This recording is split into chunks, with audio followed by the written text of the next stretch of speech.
Muy buenas noches, bienvenidos a nuestra cita acostumbrada de los jueves. Agradecemos su participación en el conversatorio de hoy, Vivir o Sobrevivir. Como presentadora nos acompaña desde Bogotá, Colombia, Berta Aristizábal, psicóloga con especialización en educación y certificada en PNL, en Bethesda y en neurofeedback. Con una experiencia de más de 15 años en procesos de selección y evaluación de personal y asesorando a empresas sobre aprendizaje, motivación, liderazgo, desarrollo de equipos de trabajo, clima y cultura organizacional. Berta es una de nuestras queridas supervisoras de la metodología Brain Trainer que ha entrenado a algunos de los asistentes que nos acompañan hoy en este conversatorio. Vamos a dar inicio, no sin antes recordarles que pueden escribir sus inquietudes o preguntas en el panel de la reunión que se encuentra al lado derecho de sus pantallas. Cuando termine la exposición, daremos espacio para las respuestas. Berta, bienvenida una vez más y te dejo con una pregunta. ¿Vivimos o sobrevivimos? Bueno, gracias, Marta. Pues la verdad es que esta es una pregunta que nos debemos contestar cada uno de nosotros. Cada uno de nosotros sabe si vive o sobrevive. A veces como seres humanos estamos en permanente sobreviviendo y eso obviamente nos acarrea muchos problemas. Pero vamos a mirar un poco cómo podemos manejar esto. Como dice Covey, nadie puede convencer a otro que cambie. Cada uno de nosotros abre la puerta del cambio que solo puede abrirse desde adentro. ¿Sí? No podemos abrir la puerta de otros ni con argumentos ni con apelaciones emocionales. Uno de los aspectos que definitivamente hace que los seres humanos podamos hacer como este proceso de autoconciencia y evaluación es mirarnos, ¿no? Y desde adentro hacer y generar los diferentes cambios que sean. Entonces, básicamente queremos hoy como hacer un repaso general sobre qué es lo que pasa con nuestras emociones, porque a veces las emociones nos generan todo lo que es ansiedad, miedo, angustia, temor, pánico. Son todos términos utilizados para referirse a un mismo proceso básico. Y cómo el organismo se defiende de eso, ¿no? Y muchas personas realmente ignoran que eso puede ser un proceso normal, ¿sí? Que puede ser hasta sano en un momento dado. El tema no son las emociones en sí, el tema es cuando estas emociones se vuelven patológicas y nos impiden crecer o desarrollar. Y una ansiedad puede ser patológica cuando esta es exagerada respecto a la amenaza. Por decir algo, veo una cucaracha y mi reacción es desbordada, me salgo de casillas. Cuando esto se hace repetitivo, entonces un día es a las cucarachas, otro día es a la gente, otro día es a exponerme, y eso se va generalizando en los seres humanos y de hecho nos vamos limitando opciones de crecimiento y desarrollo. Pero vamos y entendiendo que nuestro cerebro tiene digamos, dos sistemas que nos protegen, digamos, en la vida, porque en esencia es la vida, es importante identificar. Primero, son 100 millones de neuronas trabajando para lograr el equilibrio en la vida, prácticamente todo es equilibrio. Y esos procesos evolutivos básicamente están congregados en dos temas. Un tema de crecimiento, desarrollo y de protección. ¿Sí? Básicamente estas dos categorías son las que nos definen a nosotros como seres humanos. O crecemos, ¿sí? Estamos en desarrollo, o nos estamos protegiendo. Digamos que estos dos mecanismos, ¿sí?, que apoyan nuestra supervivencia no pueden activarse al mismo tiempo, porque consumen mucha energía. Entonces, cuando nosotros estamos en crecimiento, pues obviamente el tema de protección se libera, digamos así, pero cuando estamos en protección no crecemos. Gran parte de los temas de ansiedad en general y de momentos de tensión y de estrés es porque con mucha frecuencia estamos todo el tiempo y además estamos sobreviviendo, ¿sí? O estamos protegiéndonos. Y aunque para entender un poco este proceso, antes quiero contarles que en esencia los seres humanos nacemos con dos sistemas primitivos primarios que nos caracterizan como seres vivos. Primero, un sistema primitivo aversivo y un sistema primitivo apetitivo. Digamos que estos son, digamos, dos sistemas que nos permiten de una u otra manera sobrevivir, ¿sí? Este sistema, digamos, cuando hablamos del sistema primario aversivo, no hay duda que es un sistema que controla las respuestas de tipo defensivas, como la huida de los predadores o la lucha. Normalmente el tono hedónico es más bien negativo y displacentero, y normalmente es responsable de respuestas de ansiedad y enojo. Imagínense ustedes, por ejemplo, que nos encontramos en una calle. Vamos caminando hacia nuestra casa, de regreso al trabajo, y ya es de noche, y de pronto observamos hacia adelante una media cuadra, una situación como de violencia. Escuchamos gritos, algunas personas corren, ¿no? Todo sucede tan rápidamente frente a nosotros que ni siquiera logramos entender lo que está pasando. Muy seguramente, digamos, si estamos en esta situación, antes de que nosotros seamos conscientes de qué nos está pasando, hemos hecho un pare. Hemos empezado a sentir ansiedad, hemos empezado a sentir palpitaciones, ¿sí? Y un poco de aprensión en el estómago, ¿sí? Esto sucede de manera instintiva, digamos, porque estos sistemas primitivos necesariamente funcionan para la supervivencia. Y se hacen de una manera automática. Entonces, ¿qué es lo que ha pasado? Que se ha generado un tema, la amígdala, ¿sí? Que es la generadora de los temas de estrés y de ansiedad, ¿sí? Percibe la amenaza y nos genera ansiedad. Esa ansiedad, en este momento del sistema que nos estamos defendiendo, normalmente genera unos sentimientos subjetivos de malestar, de nerviosismo, como de aprensión, estamos como preocupados en el foco de la amenaza, muy seguramente estamos mirando hacia el sitio donde percibimos el ruido y los alborotos y estamos como muy pendientes como de qué es lo que está pasando y se activa en ese momento nuestra respuesta de activación de la rama simpática del sistema nervioso, ¿sí? Hay taquicardia, hay tensión muscular, hay hiperventilación. Y lo que normalmente tendemos a hacer es alejarnos, a escapar de la situación que vemos como fuente de peligro. Digamos, este sistema primario aversivo, digamos, nos protege y de todos este tipo de vivencias y de situaciones. Por el otro lado, digamos, estaría el sistema, perdón, el sistema, no me pasa.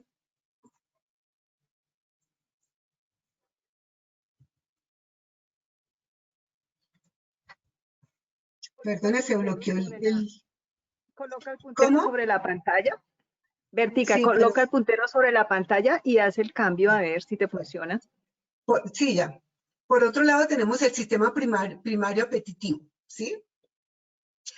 Normalmente reacciona ante los estímulos que satisfacen necesidades de placer o el impulso sexual o el manejo de relaciones armónicas.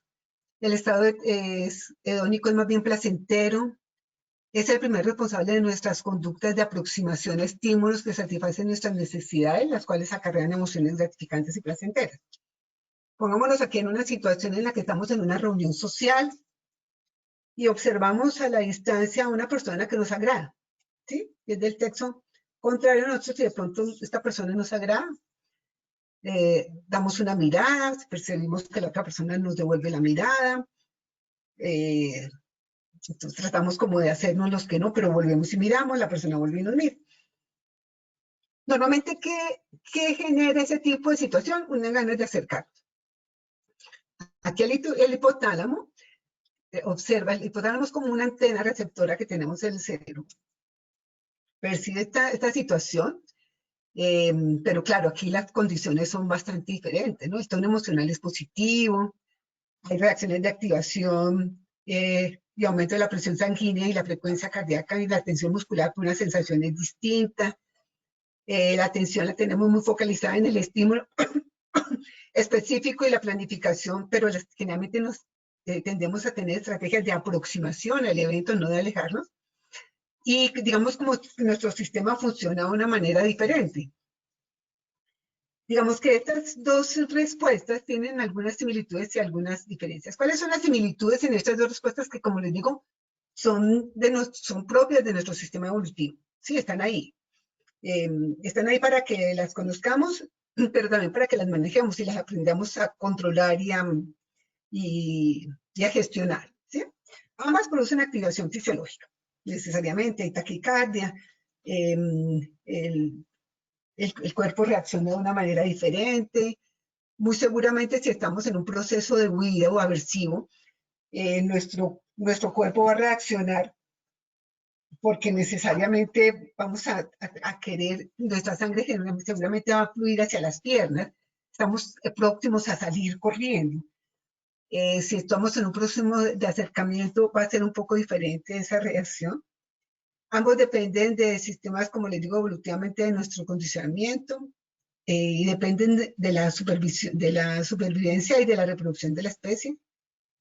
Antes, ambos generan recursos atencionales que evocan aspectos y cogniciones específicas al evento y ambos poseen un carácter emocional. Digamos, como sistemas similitudes, no hay dudas que estos dos tienen estas similitudes. ¿Cuáles serían las diferencias entre estos dos sistemas? El perfil de activación fisiológica en cada caso es diferente. El tono emocional experimentado en cada uno de ellos también es completamente diferente. El uno es displacentero y el otro es agradable, ¿no? En el uno tiendo a huir, quiero salir corriendo, y en el otro quiero acercarme, quiero hacer contactos de aproximación. La focalización atencional es mucho más marcada en la relación con el sistema aversivo respecto al apetitivo. Es increíble cómo cuando tenemos miedo, nuestro sistema aversivo, ¿sí?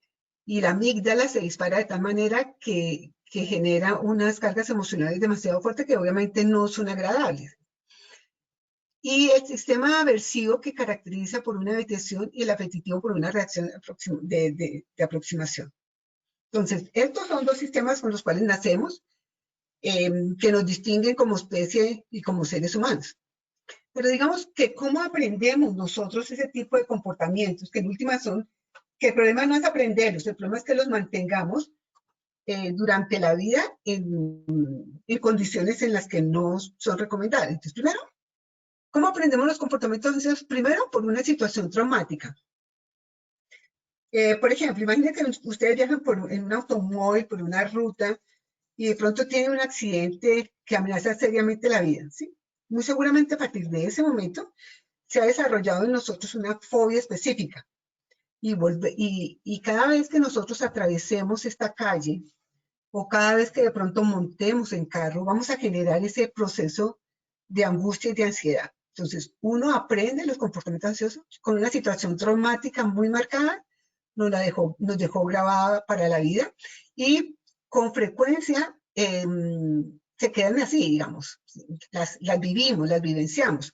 Como cuando hemos tenido experiencias de niños muy duras, muy fuertes, o en situaciones de estrés postraumático, que es lo que se llama también, el cerebro ha grabado esa información y la ha dejado tatuada en la mente, que ya vamos a mirar un poquito eso. ¿Cómo más aprendemos? ¿Sí? Y básicamente aquí aprendemos de dos maneras. En la parte del modelado. Y en esto fue un psicólogo, Alberto Bandura, quien hizo todos sus estudios y determinó, y efectivamente es que los humanos tenemos dos maneras de aprender por imitación. Uno, de una manera directa. Normalmente vemos a nuestros padres, ¿sí? Un niño, por ejemplo, que observa reaccionar a una mamá con miedo, por ejemplo, a 2 años, ¿sí? Muy probablemente él observa ese comportamiento y lo va a mantener durante su vida, ¿sí? Una mamá que normalmente los hijos terminan teniendo las mismas fobias que los papás, digamos, porque eso es lo que han visto. ¿Sí? Mi papá reacciona con miedo ante esto y yo también reacciono, la misma angustia y la misma ansiedad. Y otra manera como aprendemos por modelado es de manera verbal. Es decir, a través de las palabras, por ejemplo, los patrones ansiosos, por ejemplo, de los padres. Entonces, un padre que de pronto estamos en el comedor comiendo muy tranquilamente y el niño escucha, por ejemplo, los padres preocuparse por cantidad de problemas, el coronavirus, el problema económico, la inseguridad, el hijo que no llega. Entonces, ¿qué pasa con una persona que simplemente está escuchando aparentemente, pero todos estos comportamientos los está recibiendo su cuerpo y de hecho los está interiorizando? Y otra manera que también aprendemos, básicamente teniendo en cuenta que por evolución nosotros nacemos con unas reacciones innatas de temor, solo que a través de un proceso de socialización positivo lo superamos. Por ejemplo, nacemos con miedo a las alturas, ¿sí? Pero no todas las personas tienen miedo a las alturas, porque si hemos sido acompañados por unos padres que han estado tranquilos, serenos, que nos han protegido en el momento en que estamos, por ejemplo, en un ascensor, que nos han mostrado que el ascensor no es riesgoso o que hay maneras de protegernos, seguramente eso lo hemos superado. Pero ¿qué pasa si por el contrario, nacemos con esos miedos y adicionalmente durante todo el proceso de la vida los estamos reforzando? Pues básicamente se están quedando grabados en nuestra mente. ¿Cómo mantenemos esas conductas ansiosas? Básicamente, de dos maneras, las evitamos o escapamos de ellas. De hecho, ninguna de las dos es la mejor opción, porque, como decía, creo que era Ford, lo que se resiste persiste. A lo que yo le huyo, a lo que le tengo tanto miedo, se vuelve en mí un tema de mayor fuerza. ¿Y cómo lo podemos manejar? No hay duda que primero con autoconciencia y con gestión, conociéndonos. Es muy importante esa parte, porque solamente cuando nosotros conozcamos y evaluemos esos aspectos de nuestra vida, vamos a poder realmente manejarlo. Un tema que es bien importante tener en cuenta, y es que, ¿y por qué el tema de la emoción es tan impactante? Porque cuando nosotros pensamos en la mente, con mucha frecuencia pensamos que tenemos la mente en la cabeza, ¿sí? Asociamos siempre la mente con el cerebro o con la cabeza, porque es más ahí. Entonces, pero resulta que la evolución del sistema límbico, nosotros venimos evolucionando, la primera parte del cerebro nuestro que evolucionó el área reptiliana, después el sistema límbico y posteriormente la corteza. Pero esa evolución del sistema límbico, que es donde está la amígdala, que es la que controla nuestras emociones, ¿sí?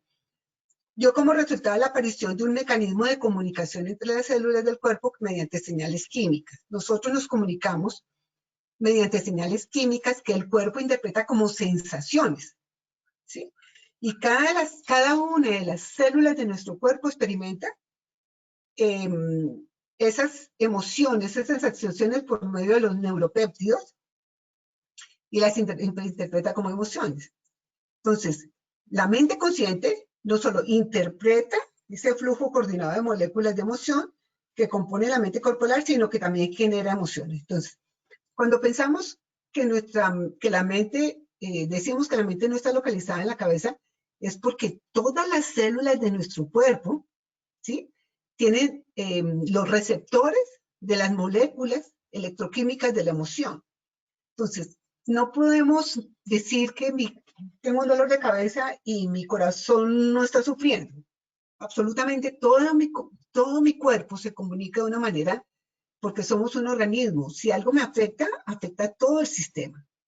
Entonces, cuando somos conscientes del enorme poder que nosotros tenemos con esos receptores, porque todas las células tienen esas membranas que se comunican a través de los neuropéptidos y nos generan esas sensaciones que nosotros interpretamos como emociones, ¿sí?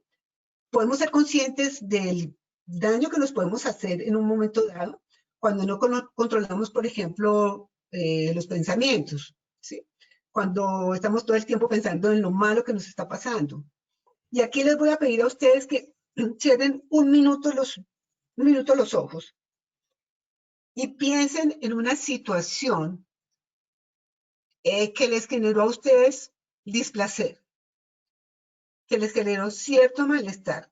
Y les voy a pedir que cuando cierren los ojos y piensen en esta situación, miren lo que está pasando en el cuerpo, lo que está pasando con el corazón, con las vísceras, cómo están sintiendo ustedes ese evento.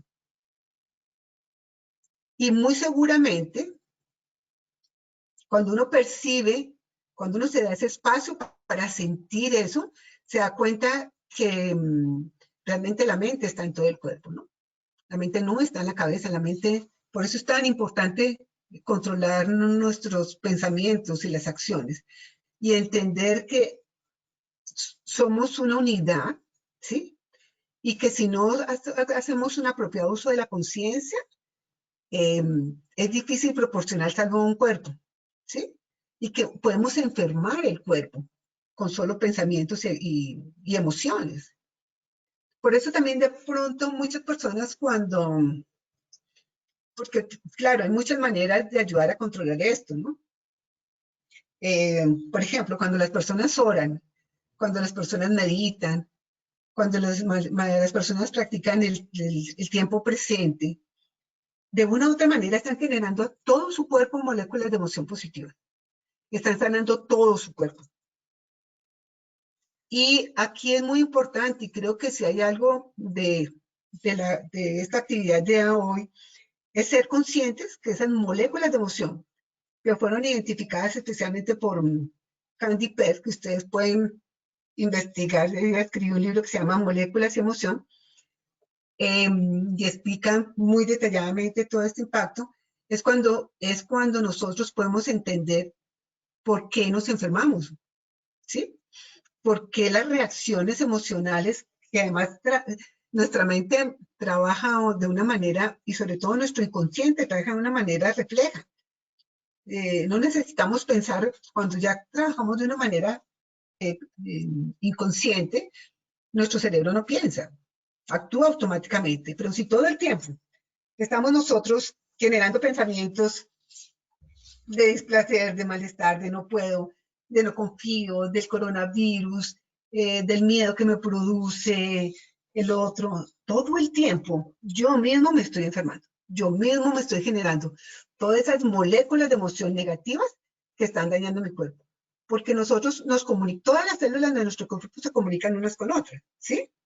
Entonces, mediante la autoconciencia, la mente puede utilizar al cerebro para generar moléculas de emoción y liberarlas en el sistema. Y entonces un uso apropiado de esa conciencia puede proporcionar salud al cuerpo. Pero por el contrario, un uso inapropiado, sí, puede enfermar el cuerpo. A veces las personas nos acostumbramos tanto a un tipo de moléculas de emoción que bombardeamos nuestro cuerpo. Entonces, hay personas que se acostumbran a mantener la mente, y hablamos de mente cuando hablamos de todo el cuerpo, en un estado de estrés al máximo. Es como si cogiéramos el carro, lo prendiéramos, lo pusiéramos en neutro y aceleráramos. Literalmente podemos fundir ese motor, ¿sí? Y no avanzar ni un milímetro. Eso mismo nos pasa a nosotros en nuestro cuerpo. Entonces, es entender que este proceso sí depende en mucha parte de nosotros. Bueno, adicional a esto, y aquí viene otro tema, es que nuestro cuerpo tiene básicamente dos sistemas que nos protegen. Uno que nos protege de las amenazas internas y otro que nos protege de las amenazas externas e internas. ¿Sí? El sistema que nos protege de las amenazas externas, ¿sí? Es el eje hipotálamo, hipófisis suprarrenal. Entonces, ¿qué pasa? Resulta que nuestro sistema, nuestro cuerpo sintió una amenaza. Alteró nuestro cuerpo y le avisó a la hipófisis, peligro, por favor, peligro. Y este avisa a la suprarrenal para que libere todas las hormonas que nos ayuden a la huida, que normalmente estamos en un proceso de huida. Cuando estamos con este proceso, entonces ese hipotálamo pituitario adrenal básicamente le avisa, es un proceso en el que, y en cierta manera, por eso también gran parte de las, creo yo que gran parte de las dificultades gástricas que tienen las personas cuando viven tan estresadas, es porque todo esto se concentra aquí en esta parte de nuestro cuerpo, en la parte adrenal, donde están todos ligados todas nuestras vísceras. Entonces, estar en alerta, digamos, aunque este sistema de protección puede salvarnos la vida, ¿sí? Porque, ¿qué pasa? Una vez que suena una alarma en la suprarrenal, Las hormonas del estrés se liberan en los vasos sanguíneos y construyen todas las paredes del aparato digestivo, obligando a la sangre cargada de nutrientes, ¿sí?, a encaminarse hacia las extremidades, que normalmente son las que nos van. Cuando tenemos COVID, normalmente son las extremidades inferiores las encargadas de ayudarnos a salir del atajo.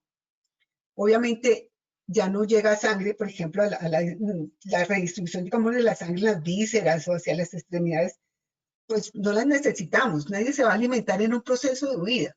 Sálvese quien pueda. Si esto se mantiene de una manera prolongada, digamos, va a terminar afectando todo nuestro sistema digestivo. Digamos, este eje que es muy importante nos permite salvarnos. El tema es que cuando estamos en este proceso, estamos protegiéndonos, ¿sí? Y no estamos creciendo, como digamos al principio, ¿no? Entonces, es importante protegernos. El problema es que no podemos protegernos toda la vida, porque si nos protegemos todo el tiempo, pues no estamos creciendo. Entonces, básicamente es esto, ¿no? Una amenaza, avisa el hipotálamo, activa este eje HPA, segrega las hormonas, entre esas la corticotropina, y listo, para poder salir y correr y correr de la amenaza, pues necesitamos obviamente este proceso. Y el otro sistema que nos protege de los temas internos, digamos, de las amenazas internas, es el sistema inmunológico.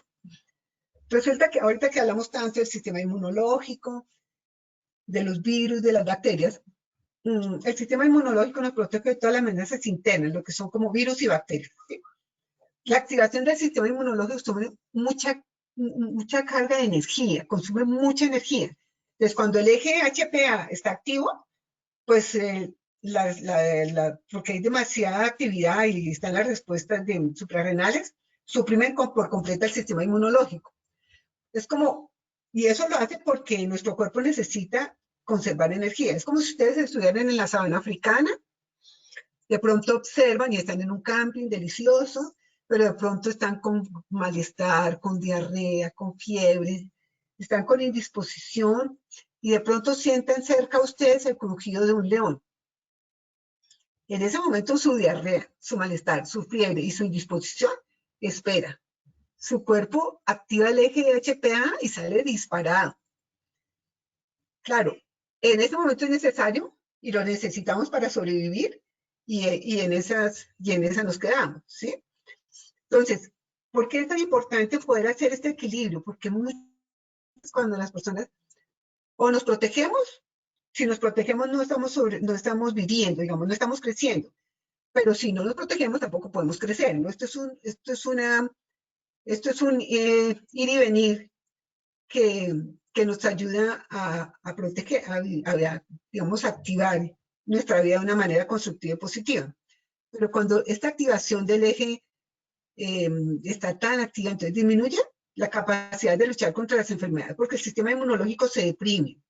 El estrés, la ansiedad, el andar con el acelerador puesto, el sistema inmunológico no aguanta. Dice, bueno, ok, es como se desgasta y dice, ¿sabe qué? Hágale usted.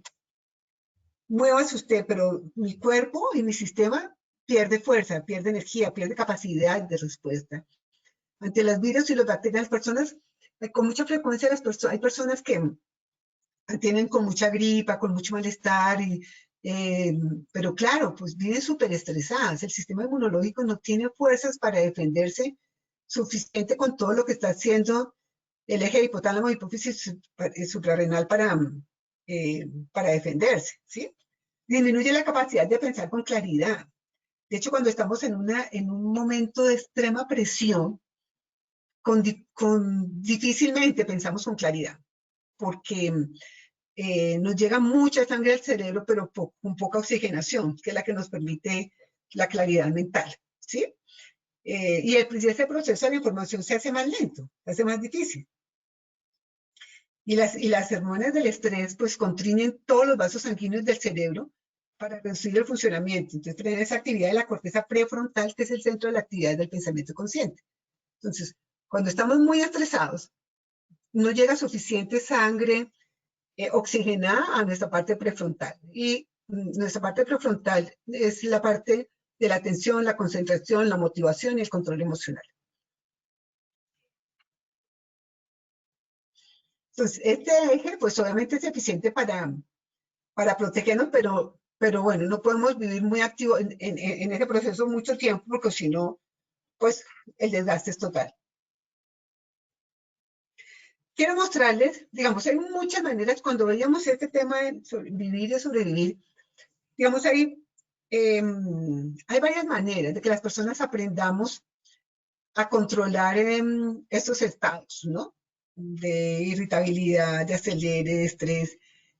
Aprendamos a generar los neuropéptidos de la emoción positiva, sabiendo que cada uno de esos neuropéptidos y cada esas partes de nuestro cuerpo está recibiendo una, un alimento positivo, digamos, para el alma y para el cuerpo.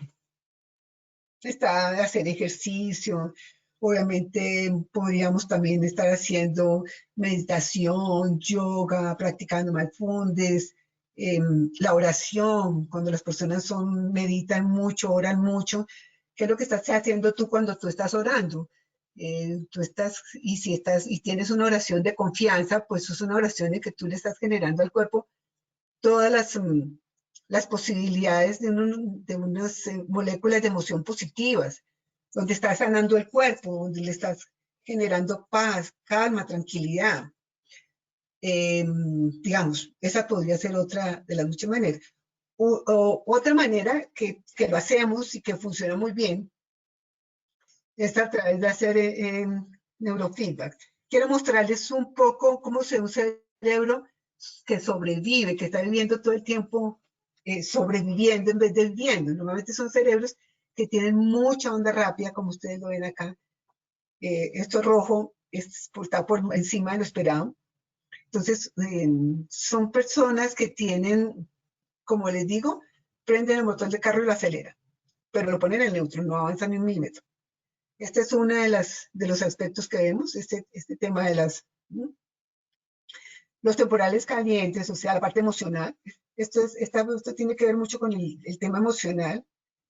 Una amígdala alterada, sobre todo el área derecha del cerebro, eh, viendo las cosas con mucho negativismo. Cuando pasan cosas positivas, pues lo ven de una manera muy plana, pero hay de que pase algo medio negativo porque la vida se les vuelve a cuadritos. Esta es otra manera de verlo, digamos. Si ustedes ven aquí donde dice 23 a 38 Hz, normalmente son ondas de, de velocidad alta que no nos ayudan para nada. Son ondas high beta en el cerebro que no nos están ayudando para nada, ni para pensar, ni para relajarnos, ni para dormir, ni para pasar una vida alegre, ni para nada. Pero claro, no es tan fácil. Recordemos que esto es lo que se ve en el cerebro. Pero esto se está reflejando en todo el cuerpo de la persona. Una persona que tiene ondas de 23 a 38 Hz, con estos colores así tan destacados en rojo, todo su cuerpo, no es solo su cerebro, todo su cuerpo está viviendo ese estrés. Somos un sistema que está concatenado y entonces eh, mi cabeza sabe lo que le pasa a mi corazón y mi corazón sabe lo que le pasa a mi estómago y esa vivencia hasta una cortada mínima, ¿no? Nosotros yo creo que estamos hechos también hechas, digamos, fuimos diseñados de una manera tan maravillosa que cualquier cosa que nos incomode, todo el cuerpo la siente y la recibe. Y quiero mostrarles aquí, digamos, una persona que ha venido haciendo neurofeedback después de que ha hecho 15 sesiones de entrenamiento, una antes y una después. Digamos, ¿cuál es la ventaja de trabajar neurofeedback sin dejar de trabajar el resto de aspectos, como les decía, la meditación, el yoga, el deporte? Es que cuando trabajamos con neurofeedback trabajamos directamente con la amígdala. La amígdala es el área del cerebro que genera los miedos, la que nos bloquea, la que no nos deja a veces pensar con claridad, la que nos dice literalmente todo el tiempo, usted no puede, ¿no? neurofeedback, cuando trabaja, cuando hacemos ejercicios de neurofeedback, trabajamos directamente con la amígdala. Cuando hacemos este otro tipo de ejercicios, estamos trabajando alrededor de la amígdala. Funciona, claro que funciona, solo que el tiempo puede demorarse un poquito más. Cuando podemos mezclar estos dos temas, ¿sí? Neurofeedback con otro tipo de apoyos terapéuticos, obviamente la vida necesariamente le cambia a las personas, porque es como abrir es como cuando las personas se sienten atrapadas, es como cuando en las tiras cómicas sale una trampa que atrapa a la gente, que está encadenada y que no puede moverse. Es como si uno liberara a través de los ejercicios de neurofeedback un espacio para que la gente salga. Cada uno obviamente sale de una manera particular, pero no hay duda que sale mejor, ¿sí? Esta, por ejemplo, personita que tengo acá, que les estoy mostrando, obviamente siente que después de 15 sesiones la vida le cambió, pero así radicalmente y con muchísima frecuencia. El tipo de reacciones de las personas es eso, ¿no? Haciendo además alusión a que estos son procesos que se van ampliando a través del tiempo. La persona hace neurofeedback. En estos días se escuchaba una metáfora que me pareció curiosa y que creo que se asocia mucho con neurofeedback, que neurofeedback es como el eco, ¿no? Que uno hace los ejercicios, hace el entrenamiento y con el eco sigue sonando así, mi boca haya quedado ya callada. Yo creo que eso mismo pasa con neurofeedback. Lo que está haciendo es que está sigue generando cambios en las personas, sigue generando comportamientos que les hacen sentirse mejores, más tranquilas, más relajadas, duermen mejor, se sienten más positivas, tienen mayor control sobre los temas que manejan, confían más en sus capacidades y eso obviamente hace una gran diferencia. Y recordemos que además, como el cerebro, como la mente utiliza el cerebro, ¿sí? Neurofeedback no trabaja con la mente, neurofeedback trabaja con el cerebro. Entonces, cuando relajamos el cerebro, cuando equilibramos el cerebro, ¿sí? Recordemos que todos estos, la mente, que está en todo el cuerpo, pues obviamente se vuelve más armónica. Entonces, todo nuestro cuerpo genera los cambios que genera. Y por eso, en cierta manera, creo que el neurofeedback es tan poderoso. Pero como les digo, no es la única manera. Hay otras maneras de lograrlo, solo que aquí lo hacemos de una manera más eficiente, más rápida y más efectiva. ¿Sí? Es como en esencia. No sé si hay alguna inquietud, alguna duda, alguna pregunta. Bueno, Berta, yo te quiero decir que aquí dentro de nuestros asistentes tenemos un comentario que hizo Felipe Julián Medina, que Sí, dice, él les dejó este comentario al iniciar el conversatorio casi 15 minutos después. Dice, también interviene el sistema dorsovagal en la sobrevivencia y el ventovagal en el acercamiento y la vida. sí, de Y acuerdo. también, y también nos dicen o te pregunta, ¿qué entiende por mente? Sí. Que, cuando nosotros hablamos, y qué buena esa pregunta, ¿no? Cuando nosotros hablamos de la mente, no sé cómo lo entienda cada uno de ustedes, pero cuando yo hablo de la mente, hablamos como de algo que está al lado de nuestro cerebro, es como si fueran nuestros pensamientos, nuestros procesos, ¿sí? Que generalmente tendemos a ubicarlos en la cabeza. Nuestros momentos de placer, de displacer, de alegría, de tristeza, de rabia, ¿sí? Todas esas emociones, ¿sí? Tendemos a configurarlas en la mente como un ente al lado de nuestro cerebro que piensa, digamos así. Lo que está demostrado y lo que la ciencia nos dice es que la mente no está en la cabeza. La mente no está en el cerebro, la mente está digamos, está en todo el cuerpo. Porque la mente básicamente lo que es son todos estos procesos de conexiones que tienen las células del cuerpo, ¿sí? Que nos permiten conectarlos y recibir todos esos moléculas de emoción, como se llaman, y nos permite sentir, y el cerebro las interpreta como emociones, digamos, todas las sensaciones, ¿sí? Yo puedo tener una sensación de sentirme contento, o una sensación de sentirme triste. Y a la larga, cuando yo ya le pongo a esas sensaciones una cognición, un pensamiento, mi cuerpo las interpreta como una emoción. Que la ciencia ya lo confirma, no está en la cabeza, está en todo el cuerpo.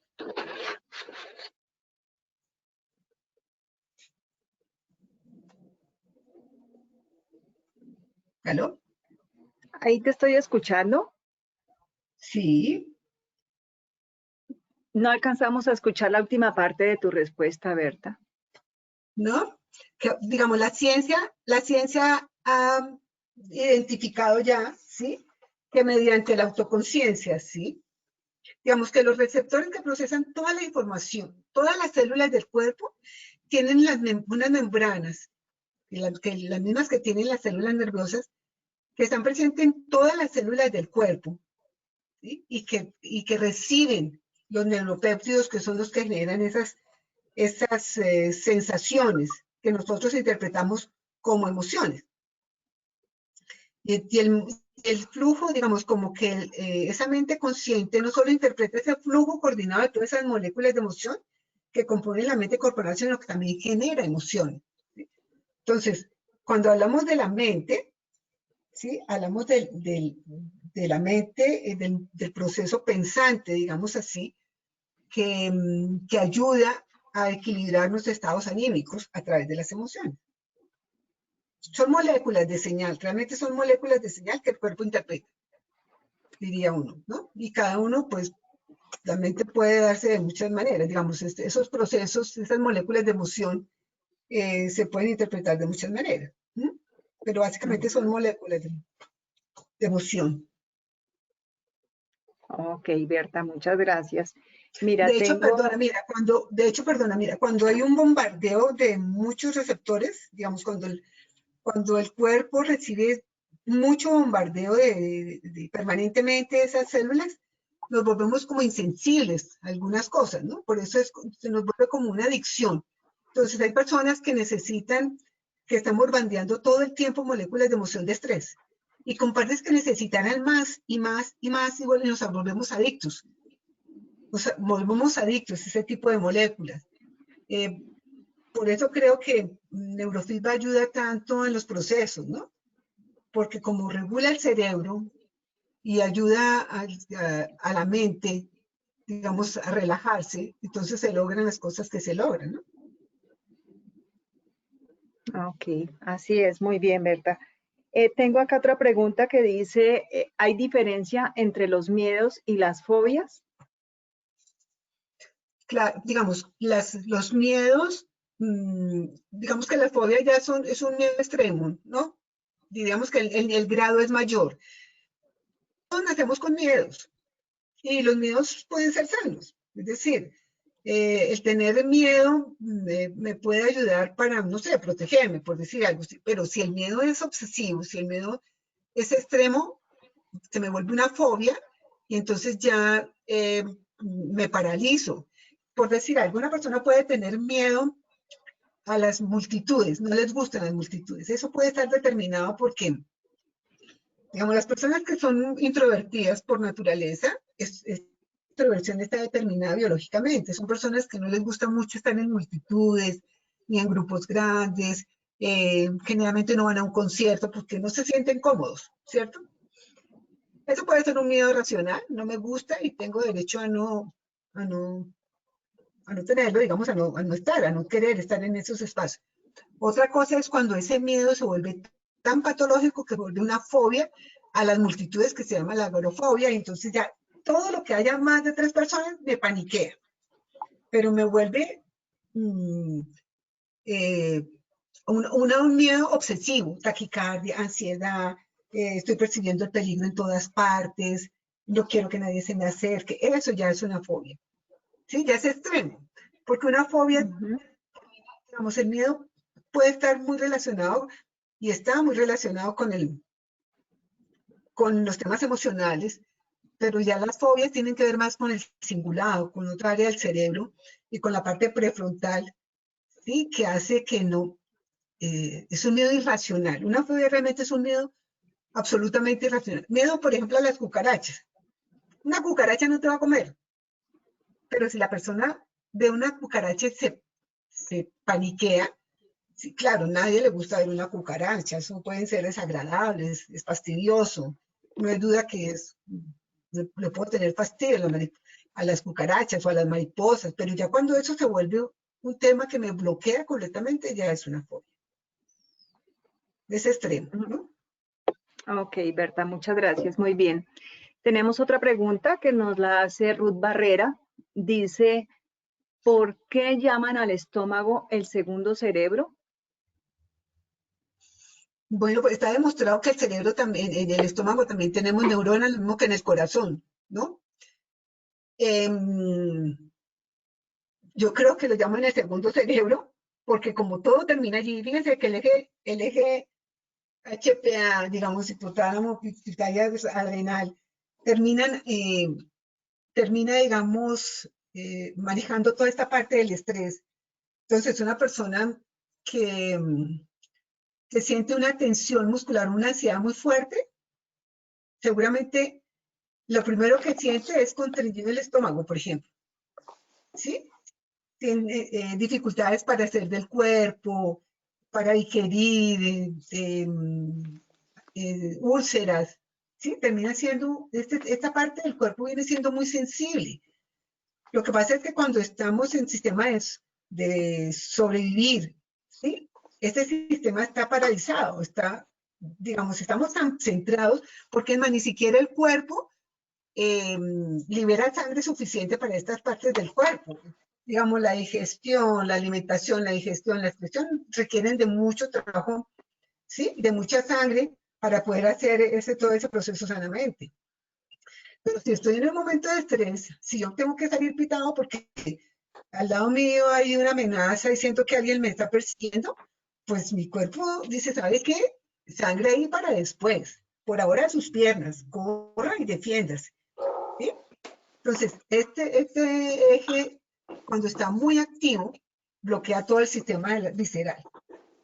Y creería yo que en parte, gran parte de las dificultades que tienen algunas personas de gastritis está muy relacionado con puro estrés. De hecho, también está demostrado en el estómago y en el corazón también hay neuronas, ¿no?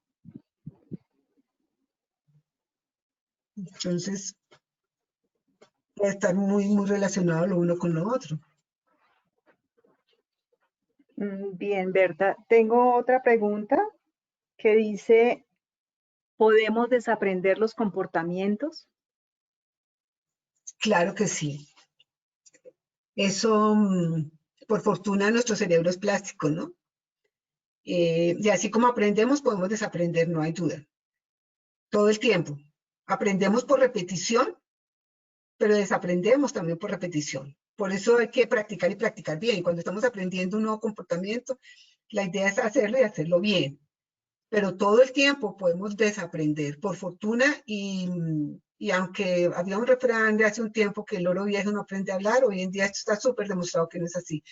Tenemos la capacidad, la posibilidad de desaprender malos comportamientos y de aprender otros nuevos comportamientos. Claro, para eso se necesita eh, el compromiso, la repetición, ¿sí?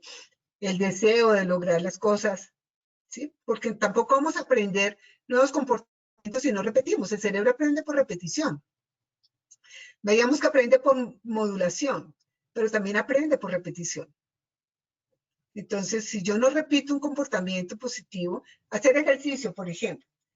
Si yo hago un ejercicio y dentro de 20 días vuelvo a hacer una vez y después no lo vuelvo a hacer, pues seguramente me sirvió para ese día sentirme un poquito mejor. Pero de ahí a que haya quedado un aprendizaje fuerte para mí, no.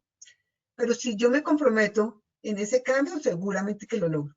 El cerebro es plástico, ya lo sabemos, ¿no? Y la plasticidad es esa, la capacidad de adquirir nuevos conocimientos, nuevas habilidades, nuevas destrezas. Ujú.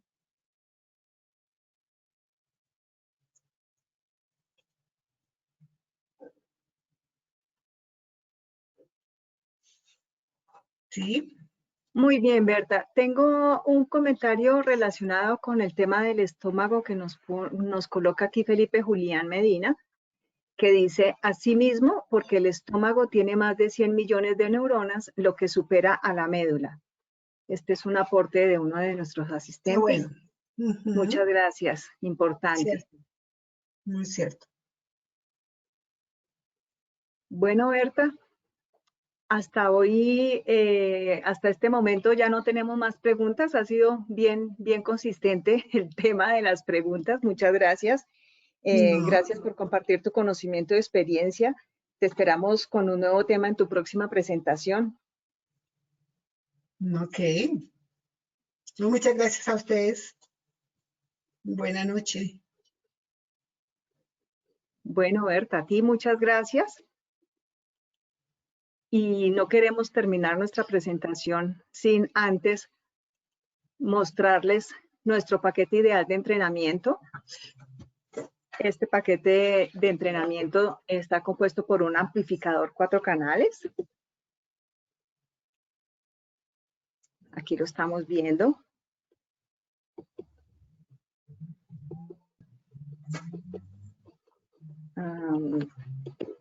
Está compuesto también por el software Brain Trainer Bioera.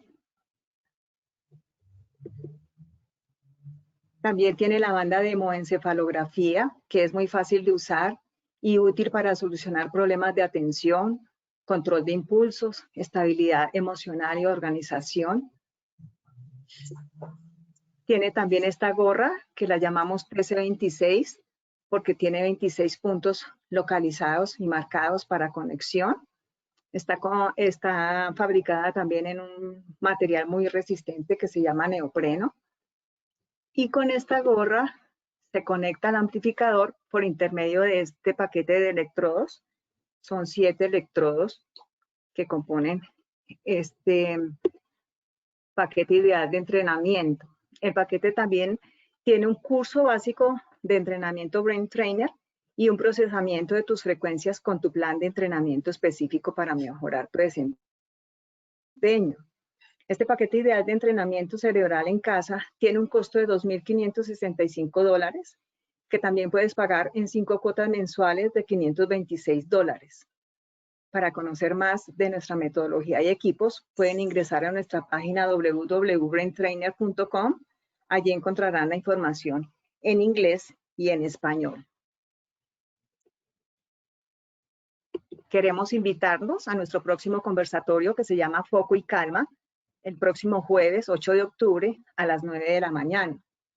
A sus correos llegará un enlace en donde se van a poder registrar. Y antes de dar por finalizado el conversatorio, en sus pantallas aparecerá una pequeña encuesta. Les solicitamos su colaboración contestándola. Sus respuestas nos ayudarán a seguir mejorando nuestros conversatorios. Muchas gracias a todos por su presencia y que tengan muy buena noche. Hasta pronto. Hasta luego. Gracias.